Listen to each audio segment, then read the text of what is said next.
이제 우리 함께 말씀을 보겠습니다. 우리 하나님께서 참 기쁘게 또 득주를 받으셨다고 믿습니다. 누가복음 23장 26절부터 33절까지 말씀을 함께 교독하도록 하겠습니다. 제가 26절을 읽겠습니다. 그들이 예수를 끌고 갈 때에 시몬이라는 구레네 사람이 시골에서 오는 것을 붙들어 그에게 십자가를 지워 예수를 따르게 하더라.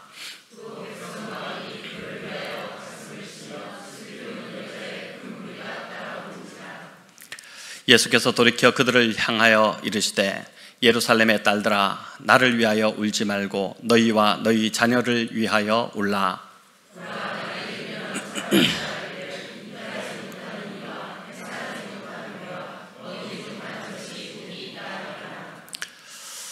그때에 사람이 산들을 대하여 우리 위에 무너지라 하며 작은 산들을 대하여 우리를 덮으라 하리라.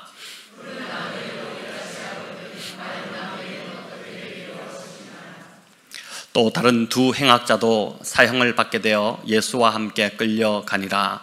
해골이라 하는 곳에 이르러 거기서 예수를 십자가에 못 박고 두 행악자도 그렇게 하니 하나는 우편에 하나는 좌편에 있더라.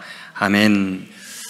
내가 아닌 그리스도께서 이 제목으로 오늘 성금요 예배 하나님 주시는, 우리에게 주시는 말씀을 듣고자 합니다.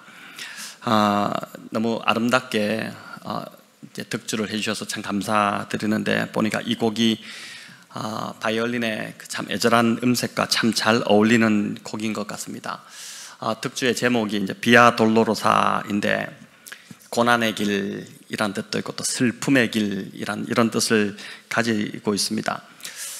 예수님께서 2000년 전 이제 십자가를 지시고 친히 걸으셨던 그 길입니다. 빌라도의 법정에서 십자가형을 언도받으시고 골고다 언덕에 그 십자가에 못 박히시는 자리까지 주님이 그 십자가의 가로기둥을 직접 메시고 걸으셨던 그 길이 슬픔의 길로 알려져 있는 그 비아 돌로로사입니다. 해마다 순환절이 되면 수많은 사람들이 예루살렘을 방문하여 이제 2000년 전 우리 주님이 걸으셨던 그 길을 눈물을 흘리며 이제 걷는다고 합니다. 심지어 어떤 사람은 실제로 십자가를 지고 그 가파른 비아 돌로로사를 이제 오르기도 합니다. 또 순환절이 아니더라도 매주 금요일, 이제 매주는 그렇지 않겠지만은 간혹 이제 금요일 오후 3시가 되면, 이 3시는 우리 주님이 운명하신 시간이지 않습니까? 그 3시가 되면 십자가를 진 사람을 앞세우고 이 길을 걷는 수도자들이나 또 순례자들의 행렬을 간간히 만날 수 있다고 합니다. 물론 정확하게 주님이 이 길을 걸으신 것은 아닙니다. 지금의 비아 돌로로사, 이 고난의 길은 교회 전승에 의해서 이제 만들어진 길이라고 할 수 있습니다. 총독의 공관이었던 그 빌라도 법정이 있었던 곳으로 추정되는 그 안토니오 요새를 시작으로 해서 예수님의 그 무덤이 있었을 것으로 추정되는 그 성묘교회까지, 거기에 이제 십자가가 세워졌는데 대략 한 1.2km 정도에 이르는 길입니다. 누가복음의 저자 이 누가는 오늘 이제 읽은 이 23장 26절부터 이 슬픔의 길, 고난의 길, 이 비아 돌로로사를 소개하면서 그 길에서 있었던 몇 가지 사건들을, 몇 가지 일들을 기록했습니다. 먼저 이제 구레네 시몬에 관한 일입니다. 우리 26절 같이 한번 읽도록 하겠습니다. 그들이 예수를 끌고 갈 때에 시몬이라는 구레네 사람이 시골에서 오는 것을 붙들어 그에게 십자가를 지워 예수를 따르게 하더라. 아멘. 예수님을 끌고 가던 병사들이 이제 구레네 사람 시몬을 붙들어서 대신 십자가를 지게 했다는 것입니다. 주님은 이미 체력이 다 소진되셨던 상황이었습니다. 심한 채찍질로 인해서 온몸이 다 상해 있으셨고 밤새 신문을 받느라 기운이 이제 다 빠지신 그런 상황, 그런 채로 십자가에 그 가로 기둥을 메고 이제 걸으신 것입니다. 당시 십자가형을 받은 죄인은 자신이 박힐 그 십자가의 가로기둥을 이제 메고 골고다를 오르게 했는데, 대략 그 가로기둥의 무게가 40kg에서 한 60kg 정도였다고 합니다. 자, 그러니 주님이 그 무게를 이기지 못하시고 이제 여러 번 쓰러지신 것입니다. 더구나 이 길은 이제 이 비아 돌로로사, 이 슬픔의 길이라고 불리지는 이 길은 내리막이 한 3분의 1 정도, 또 오르막이 한 3분의 2 정도 되는 그리 넓지 않은 길이었습니다. 여러분, 60km 정도 가까운 나무 기둥을 메고 평지를 걷는 것도 힘든데 오르막길과 그 내리막길을 번갈아 걸으셨으니 당연히 쓰러지실 수밖에 없지 않겠습니까? 얼떨결에 예수님의 십자가를 대신 진 이 사람은 구레네에서 온 시몬이었습니다. 여러분, 구레네가 어딘지 아십니까? 구레네가 이제 오늘의 리비아 정도에 있는 그러한 곳으로 봅니다. 기원전 문서에 의하면은 이 지역에, 이 구레네 지역에 10만 명 이상의 디아스포라 유대인들이 살고 있었던 곳으로 알려져 있고, 또 그래서 이제 거기에 유대인 회당까지 있었던 것으로 그렇게 기록되어 있습니다. 아마도 이 시몬, 구레네에서 온 시몬은 이제 그 동네에서 함께 살던 그 유대인들과 함께 유월절을 맞아서 예루살렘을 방문했을 것입니다. 26절을 다시 한번 보여주실까요? 여기 보니까 그들이 예수를 끌고 갈 때에 시몬이라는 구레네 사람이 시골에서 오는 것을 붙들어, 에피람바노라는 헬라어인데 붙들어 그에게 십자가를 지어 예수를 따르게 하더라, 이렇게 나옵니다. 여러분, 이 에피람바노, 이 단어는 본인의 의지와 상관없이 붙들어서 십자가를 지게 했다는 뜻입니다. 원해서 진 것이 아닙니다. 단지 구경꾼으로 이제 서 있었는데 그를 강제로 붙들어서 십자가를 지게 한 것입니다. 하지만 이 사건은 결과적으로 구레네 시몬에게 영적으로 큰 축복이 되었습니다. 선택의 여지 없이 지게 된 십자가였지만 그로 인해 그의 자녀와 아내가 초기 기독교회에 대단히 영향력 있는 인물로 자리를 잡게 된 것입니다. 마가복음 15장 21절에는 이 구레네 시몬의 두 아들의 이름이 언급됩니다. 이 구레네 시몬이 예수님 대신 십자가를 지게 했다, 이 이야기를 하면서 여기 보니까 우리 읽어볼까요? 마침 알렉산더와 루포의 아버지인 구레네 사람 시몬이 시골로부터 와서 지나가는데 그들이 그를 억지로 같이 가게 하여 예수의 십자가를 지우고, 마가가 이제 예수님의 십자가 사건을 또 한번 이렇게 보여주고 있는 것인데, 여기 보니까 알렉산더 루포가 구레네 시몬의 두 아들로 소개가 되고 있습니다. 이 루포가 로마서 16장에 한 번 더 나옵니다. 우리 로마서 16장 13절인데 여기도 읽어보겠습니다. 택하심을 입은 루포와 그의 어머니에게 문안하라. 그의 어머니는 곧 내 어머니니라. 자, 여기 이렇게 되니까 뭔가 연결이 되죠. 여러분, 루포의 어머니면 구레네 시몬의 아내입니다. 그러니까 바울이 시몬의 아내를 내 어머니다 이렇게 부르고 있지 않습니까? 저희 교회도 영적인 그 어머니 같으신 권사님들이 계신 것이 참 감사한 일입니다. 얼마나 따뜻하신지, 무엇을 특별히 어떤 일을 하지 않으셔도 그냥 교회 안에 함께 계신 것이 힘이 되고, 또 늘 기도하시는 모습만 배워도 힘이 되는 그런 어머니 같은 우리 권사님들이 계셔서 참 감사합니다. 근데 루포의 어머니가 바울에게 그런 분이셨던 것 같습니다. 구레네 시몬이 예수님의 십자가를 대신 지는 이 특별한 경험, 여러분 굉장히 좀 독특한 경험이었지 않습니까? 아마 초대교회 안에서 이 구레네 시몬은 그 이후에 예수님의 십자가를 진 사람으로 참 유명해졌을 것 같기도 한데, 이 경험을 한 후 시몬 안에 무언가 놀라운 변화가 일어나기 시작한 것입니다. 오늘날도 간혹 특별한 체험으로 주님을 만나는 사람들이 있는데 주님을 만난 사람, 그 십자가 체험을 한 사람은 반드시 변화가 일어나게 됩니다. 구레네 시몬이 십자가를 지는 이 특별한 체험을 한 후 그의 온 집안도 신앙을 갖게 되었을 것이고, 특별히 그의 아내가 독실한 신앙인이 되어서 바울을 아들처럼 돌보아주는 그런 선한 역할을 하게 되었다는 것입니다. 자, 구레네 시몬을 보면서 여러분, 억지로 십자가를 지는 것, 억지로라도 이렇게 십자가를 지는 것이 무익하지 않겠다는 생각이 들지 않습니까?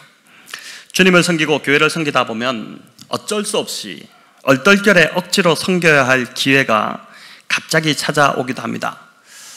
물론 주님을 사랑해서 또 섬기고 싶어서 섬긴다면 참 더없이 좋겠지만 하나님께서 때로 어쩔 수 없이 마지못해 억지로라도 섬기게 하실 때가 있습니다. 그런데 그런 기회가 우리에게 영적으로 유익이 될 수 있다는 것입니다. 어떤 분은 이제 아내 따라 억지로 교회에 끌려오시는 분들도 있고, 또 부모의 강요에 못 이겨서 억지로 예배에 나오기도 합니다. 아마 오늘 저녁에도 그렇게 나오신 분들이 한두 분쯤은 있지 않겠나 싶습니다. 억지로라도 끌려서 나오신 분들입니다. 또 어떤 분은 사실 마음이 없는데 사람 눈치 때문에 뭐 다들 그렇게 하니까 억지로 구제하고 억지로 선행을 베풀어야 할 상황을 만나기도 합니다. 여러분, 그럴 때, 그런 상황이 올 때 십자가를 내팽개치지 마시기 바랍니다. 억지로라도 이제 십자가를 지는 것이 복인 줄을 믿으시기를 바랍니다. 억지로라도 십자가를 지고 갈 때 구레네 시몬이 받은 것처럼 우리도 또한 그 놀라운 영적 축복을 받게 될 줄 어떻게 알겠습니까? 억지로라도 십자가를 질 때 마침내 진짜 십자가를 기쁘게 질 날이 오지 않을까요? 자, 이제 주님을 따라 비아 돌로로사, 이 슬픔의 길을 올라가는 또 한 부류의 사람들이 등장합니다. 27절에 보니까 예수님을 위해서 가슴을 치며 슬피 우는 여자들의 큰 무리가 이제 나타납니다. 여러분, 가슴을 치며 이제 울 정도라면은 주님을 정말 많이 사랑했던 여인들이지 않을까요? 구체적인 이름들이 여기에 언급되지 않지만 아마도 예수님의 어머니 그 마리아도 그 무리 속에 있었을 것이고, 또 7 귀신 들렸던 여인 그 막달라 마리아, 예수님이 그녀를 고쳐주셨는데 그 여인도 아마 이 무리 속에 있었을 것이고, 또 가늠하다 현장에서 붙잡혔던, 그래서 사람들에게 돌 맞아 죽을 뻔했던, 그러나 주님이 살려주셨던 아마 그 은혜를 입었던 그 여인도 그 무리 속에 있지 않았을까요? 여러분, 이 여인들은 모두 다 은혜를 입은 자들이었습니다. 예수님으로 인해 인생 문제가 이제 해결되고 병으로부터 치유받고 인생이 회복된 그런 여인들이었습니다. 자, 그런 은혜를 받은 여인들이었으니 주님이 십자가를 지고 가시는 모습에 가슴이 이제 무너졌던 것입니다. 하지만 주님은 이 여인들에게 전혀 다른 각도로, 다른 관점으로 말씀하고 있습니다. 나를 위해 울지 말고 너희 자녀를 위해 울라고 하신 것입니다. 너희가 지금 내 걱정을 할 때가 아니라는 것입니다. 우리 28절을 한번 읽어볼까요? 예수께서 돌이켜 그들을 향하여 이르시되 예루살렘의 딸들아, 나를 위하여 울지 말고 너희와 너희 자녀를 위하여 울라. 우리 주님이 이렇게 말씀하셨는데, 여기서 예루살렘의 딸들아 이렇게 하셨는데, 이는 예루살렘에 사는 여자들을 가리키는 말이 아닙니다. 예루살렘의 딸은 이제 시온의 딸들이 같은 말인데 이스라엘 백성 전체를 가리키는 표현입니다. 지금 한가롭게 인간적인 동정에 빠지고 슬픔에 잠겨서 그렇게 눈물 흘리고 있을 때가 아니라는 것입니다. 알고 보면 지금 너희 코가 석자라는 것이죠. 너희 코가 석자인데 지금 누가 누굴 걱정하고 있느냐, 누가 누구를 위해서 울고 있느냐, 그런 말씀이 지금 울고 있는 이 여인들에게 주님이 하신 말씀입니다. 여러분, 이 말씀은, 이 주님이 하신 이 말씀은 주님이 승천하시고 40년 정도 지난 후 주 70년에 일어날 그 예루살렘의 멸망을 우리 주님이 내다보시고 하신 말씀이었습니다. 그 심판의 날이 얼마나 이제 혹독한지 29절 30절에서 우리 주님이 말씀하시는데 같이 한번 읽어보도록 하겠습니다. 보라, 날이 이르면 사람이 말하기를 잉태하지 못하는 이와 해산하지 못한 배와 먹이지 못한 젖이 복이 있다 하리라. 그때에 사람이 산들을 대하여 우리 위에 무너지라 하며 작은 산들을 대하여 우리를 덮으라 하리라. 아멘.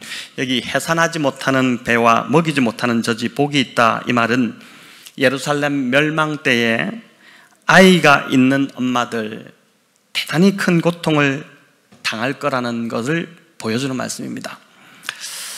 여러분 실제로 이 말씀 그대로 이제 이스라엘의 그 역사를 보면 로마 군대가 예루살렘을 포위하고 장기전에 들어갔죠. 한 2년 정도를 포위합니다. 그러면서 이제 시간 끌기로 들어간 건데 예루살렘 안에 식량이 이제 끊어지기 시작하는 일이 일어났습니다.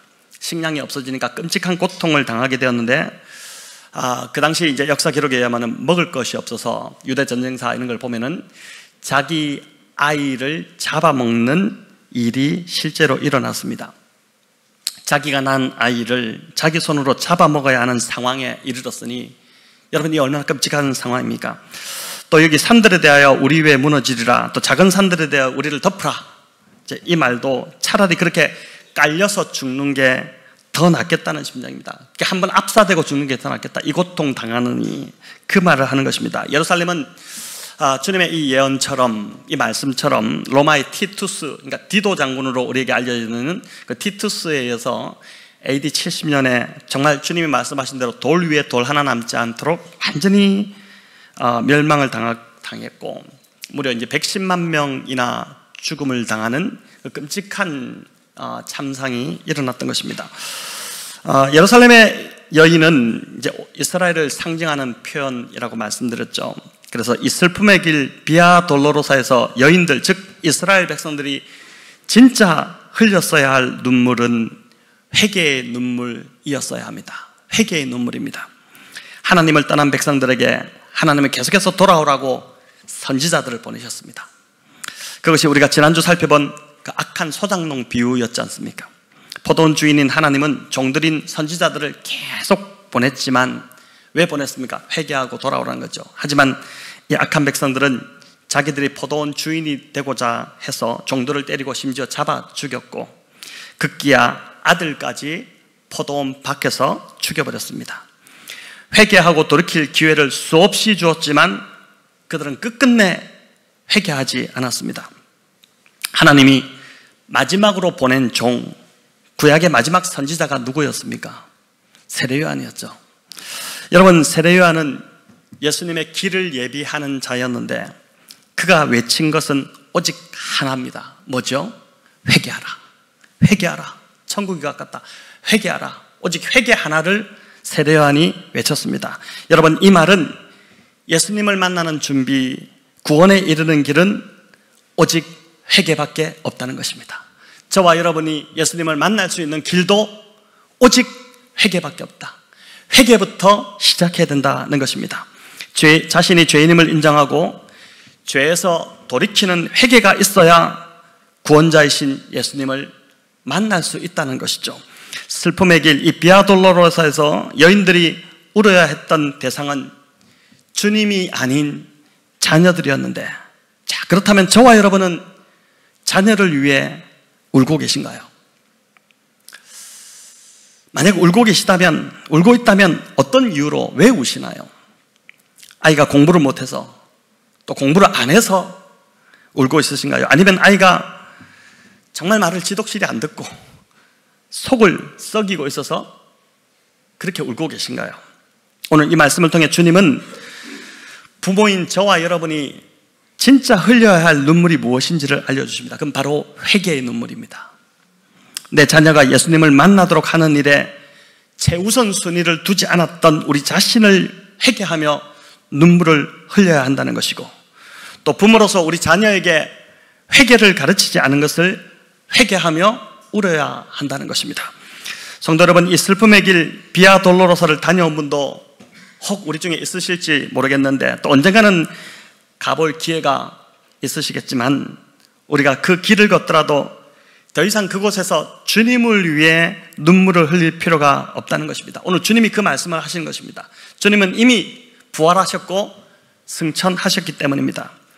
우리가 진짜 울어야 할 대상은 주님이 아니라 여전히 회개하고 있지 않는 우리 자신입니다. 예수를 구주로 믿는다고 하지만 여전히 주인 되어 살고 있는 나의 강한 자아입니다.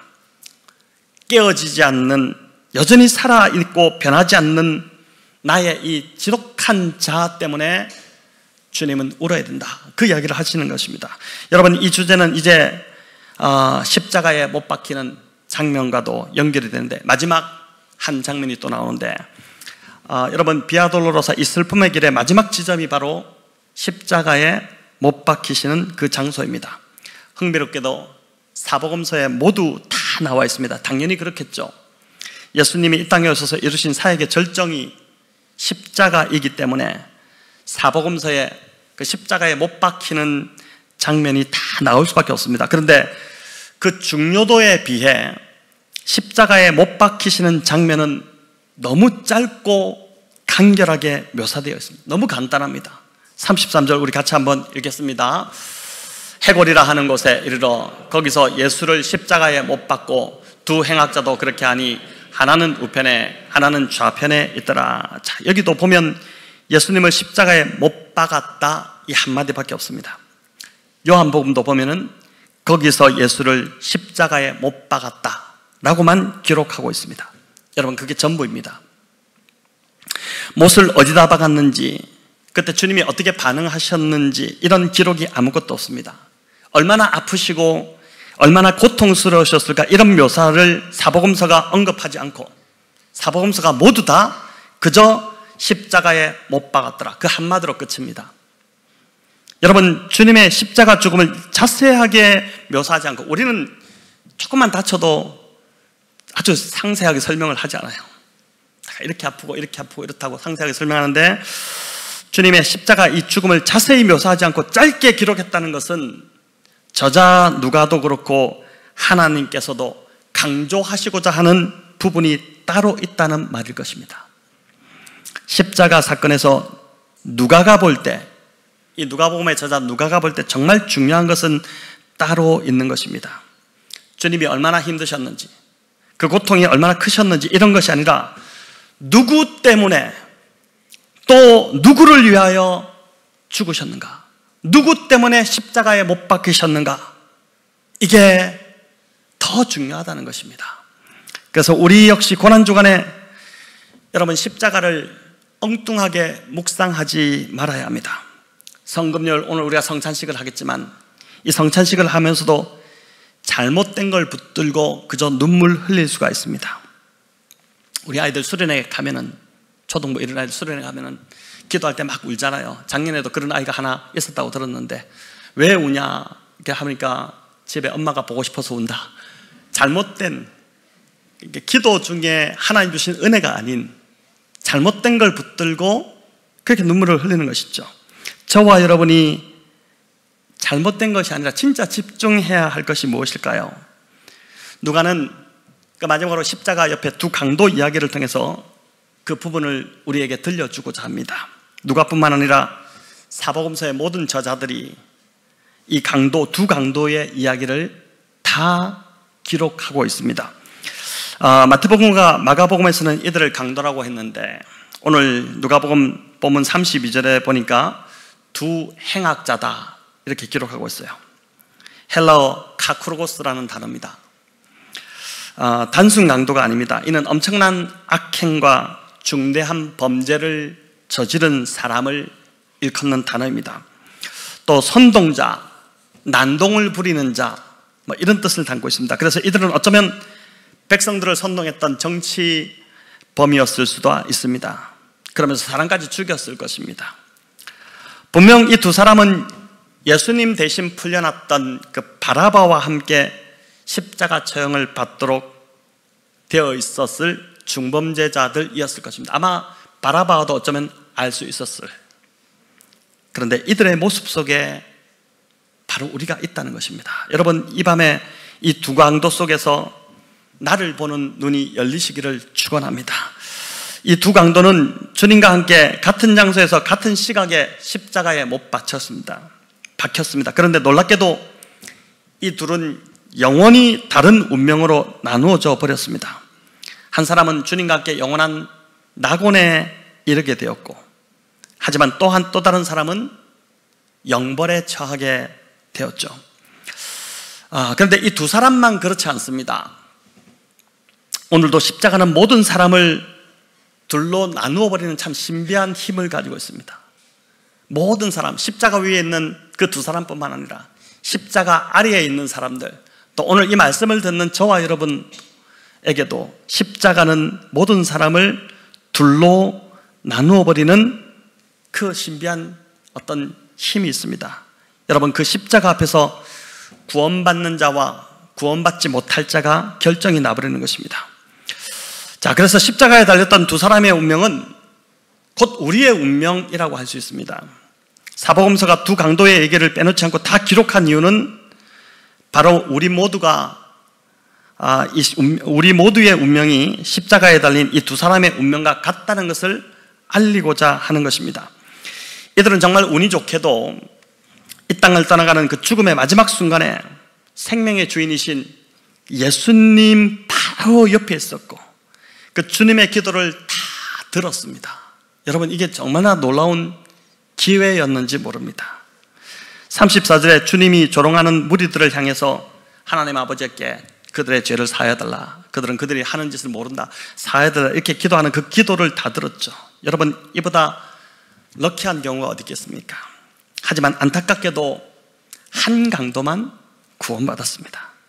여러분, 우리 역시 구원받을 가장 좋은 조건을 가지고 있는데도 함께 말씀을 나누는 목장이 있고 함께 기도해주는 목장 식구들이 있고 또 예배 공동체가 있고 또 배울 수 있는, 말씀을 배울 수 있는 그런 기회들이 있고, 자, 이런 참 놀라운 이런 기회들이 있는데 우리 역시도 이 기회를 놓쳐버리고 구원을 받지 못한다면 얼마나 안타까운 상황이 되겠습니까?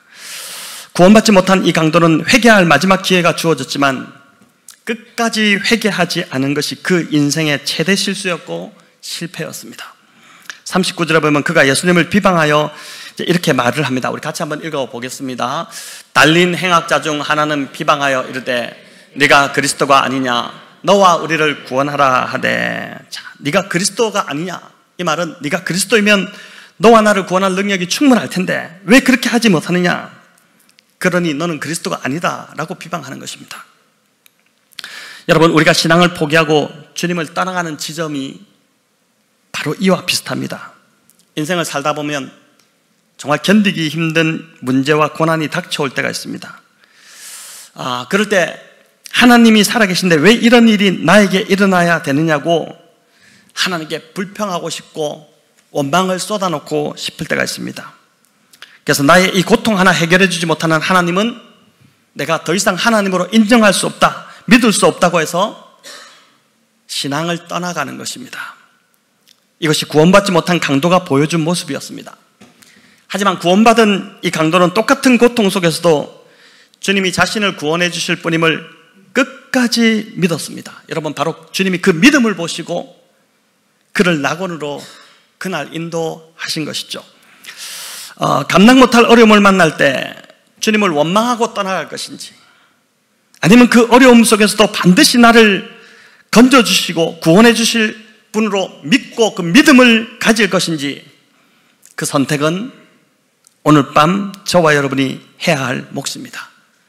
끝까지 회개하지 않은 강도의 태도를 선택하지 않기를 간절히 바랍니다. 여러분, 주님 앞에서 고집부려봐야 나만 손해입니다. 좋을 것 하나도 없어요. 두 강도가 똑같이 십자가에 못 박혔는데 한 사람은 자아가 죽고 또 한 사람은 옛 자아가 그대로 살아서 펄펄 날뛰고 있습니다. 여러분, 십자가에 못 박혔는데도 자아가 살아있다는 것이 놀랍지 않습니까? 아니, 십자가에 지금 못 박혔는데도 여전히 살아있어요. 그런데 새삼스럽지가 않습니다. 가만히 이 두 사람의 이 모습을 상상해 보니까 이게 새삼스럽지가 않아요. 왜냐하면 저와 여러분이 내가 그리스도와 함께 십자가에 못 박혔다고 늘 고백을 하는 사람들이기 때문입니다. 그러면 이제 고백은 하지만 날마다 내 안에서 내 자아가 살아있는 그 자아를 우리가 마주하지 않습니까?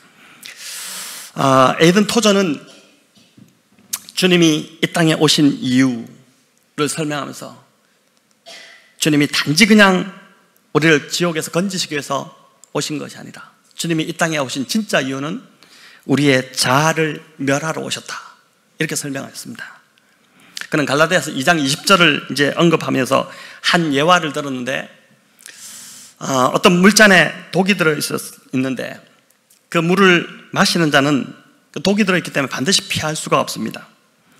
독이 얼마나 강한지 그 1% 정도의 독만 들어가도 사람을 죽일 수가 있습니다. 그런데 그 1%의 독이 사실 더 위험하다는 것입니다. 독이 아주 조금만 들어있으면 사람들이 눈치채는 게 더 어려워지기 때문이고, 또 독이 100% 다 들어있는 자는 사람을 즉시 죽여버리지만 1%의 독이 든 자는 사람을 죽이기는 하는데, 그럼 반드시 죽는데 아주 서서히 계속 고통받으면서 이제 죽인다는 것입니다. 여러분, 우리가 예수님을 믿으면서도 계속 힘든 이유는 바로 이 자아가 미약하게 계속 살아있기 때문에, 사람들이 볼 때는 그렇지 않은 것 같은데 여전히 그 자아가 미약하게, 굉장히 미약하게 살아있기 때문에, 그래서 그렇다는 것이죠. 자아가 살아있으니까 사람들과도 계속 부딪히고 관계가 점점 힘들어지고 하는 것입니다. 자아가 살아있으니까 신앙이 좋은 것처럼 보이다가도 어느 순간에 옛사람이 그냥 확 올라오게 되는 것입니다. 어떤 상황만 되면은 갑자기 옛사람이 올라와서 주변 사람이 다 놀라게 되는. 여러분, 예수님이 이 땅에 오신 이유는 바로 이 자아를 멸하러 오신 것입니다. 그래야 예수님 닮아갈 수 있기 때문입니다. 구원이, 우리 주님이 오신 이유가 단지 지옥에 가는 것을 면하는 수준, 그게 구원이 아니라 예수님을 닮아가도록 하는 게, 그게 바로 참 구원이라는 것이죠.